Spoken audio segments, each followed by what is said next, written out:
Hello and welcome back to another Daily Fix with me, Sean Paul Johnston, here in the SmallFryUnify studio, ready to give you some of my thoughts and impressions on the Nintendo Switch today and how it's done so far since launch back in March and where it is to this point in time. So I've got a bunch of things that seem to be cropping up on social media all the time.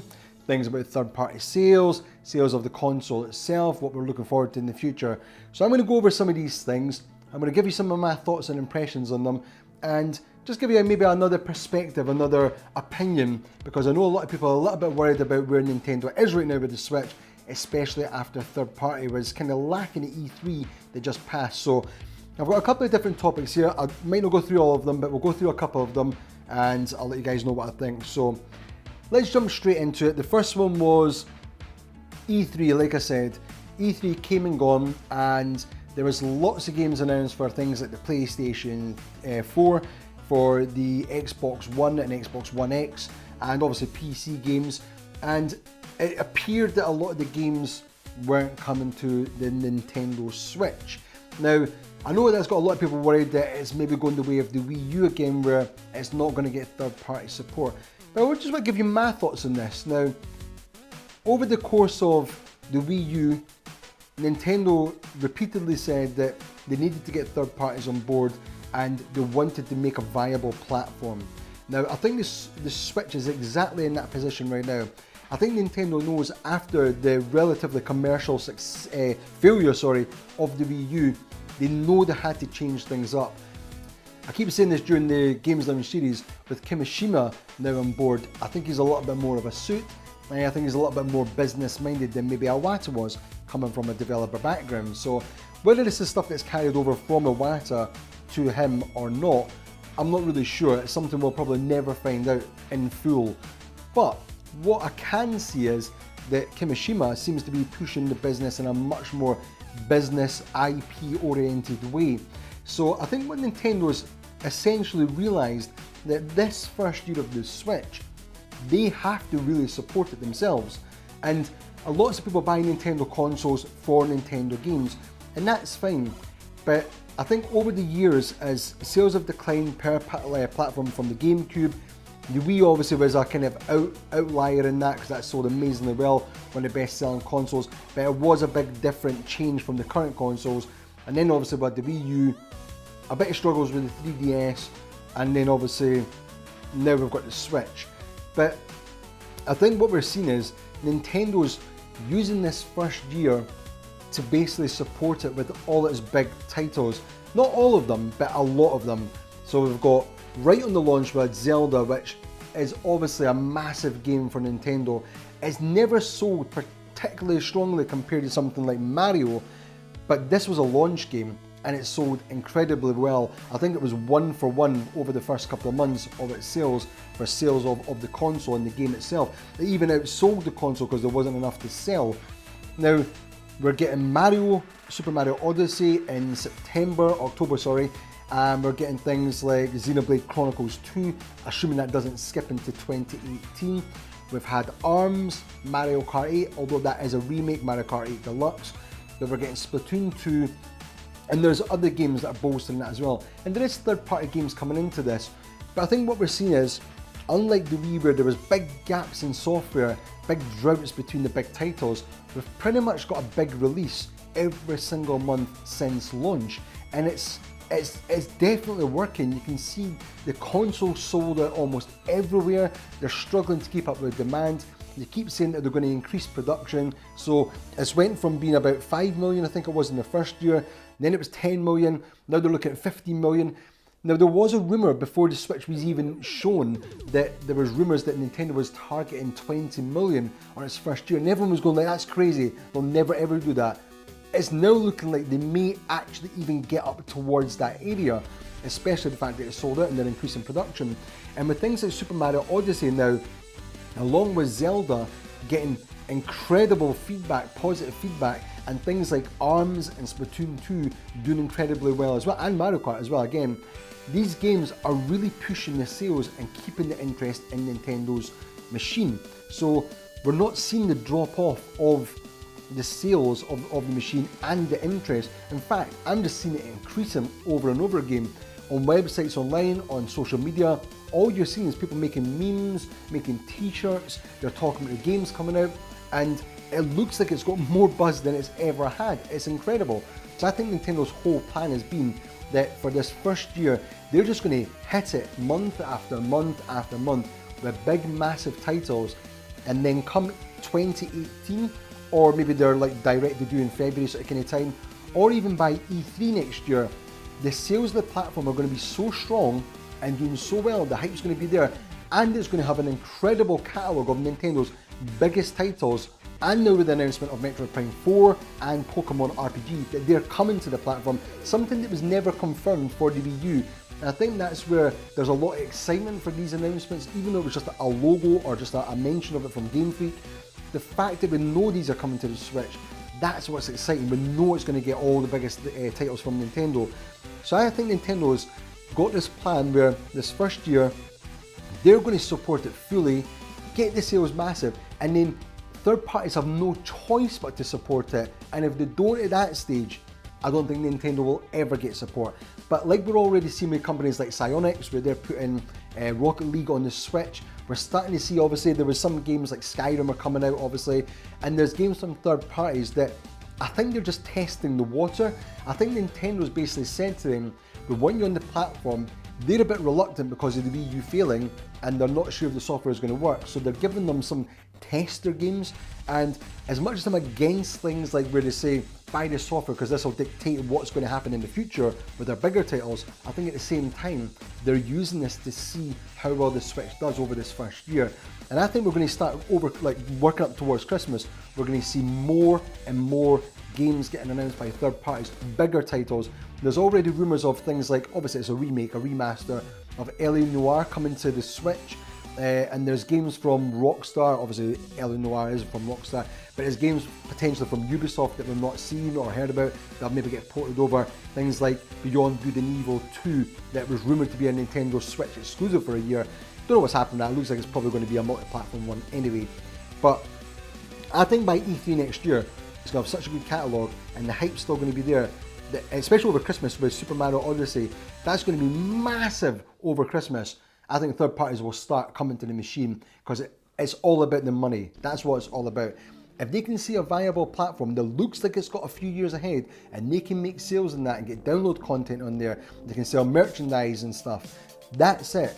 They'll get the sales. And now with digital now a bit more prevalent as well, it makes it much easier for developers to chuck on a title there, maybe even a remaster, and see how well it does. So I think that is coming. So I think the fears and the worries that we're not going to get third parties, I think you can write off this first year for third parties.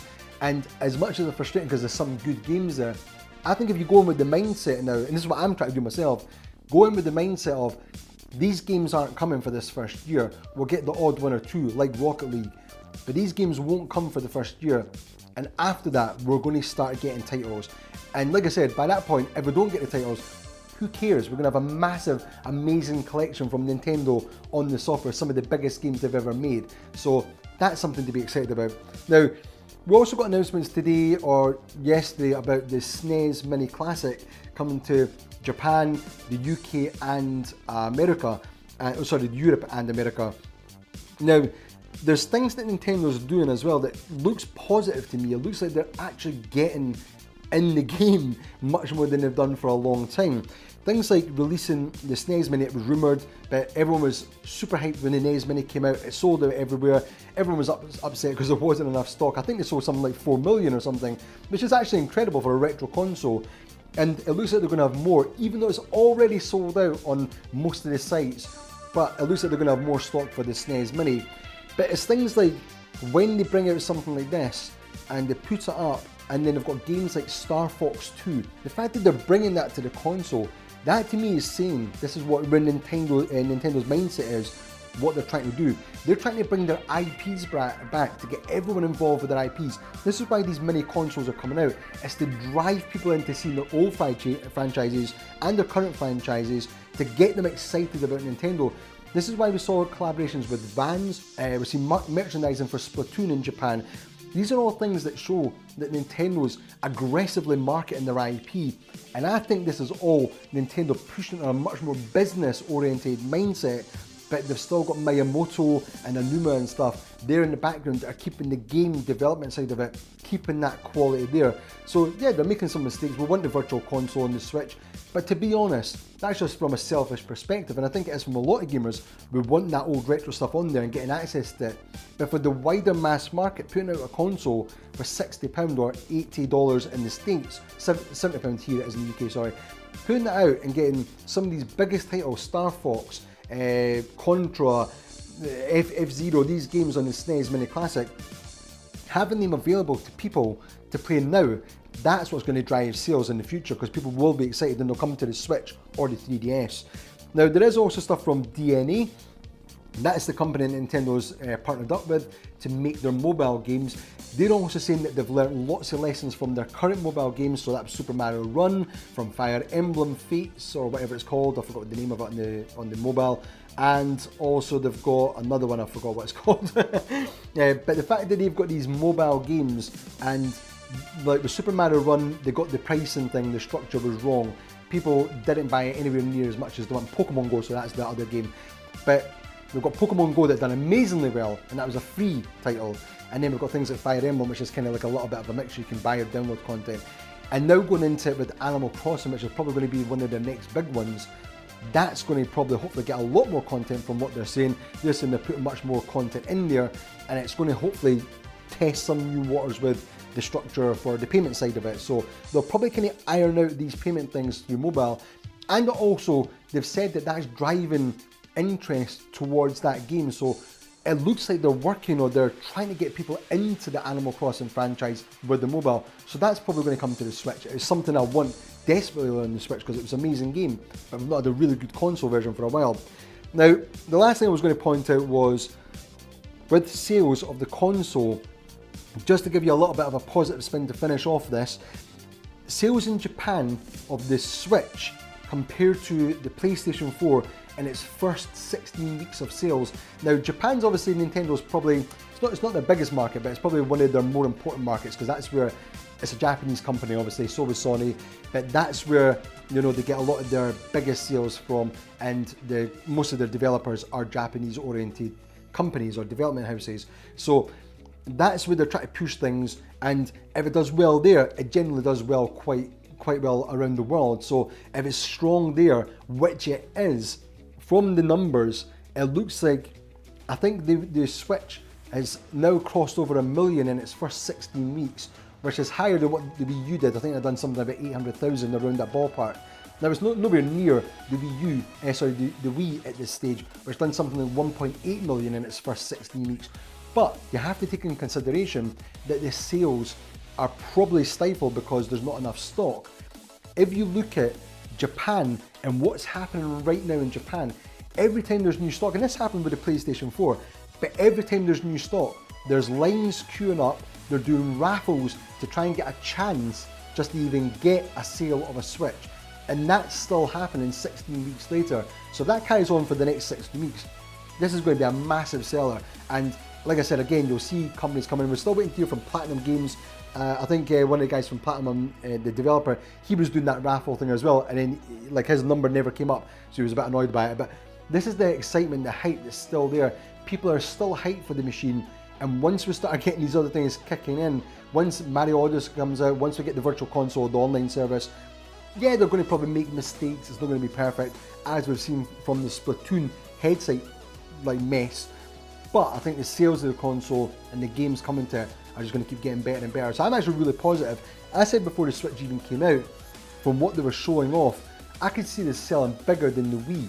Now that's a bold statement, I think, to make.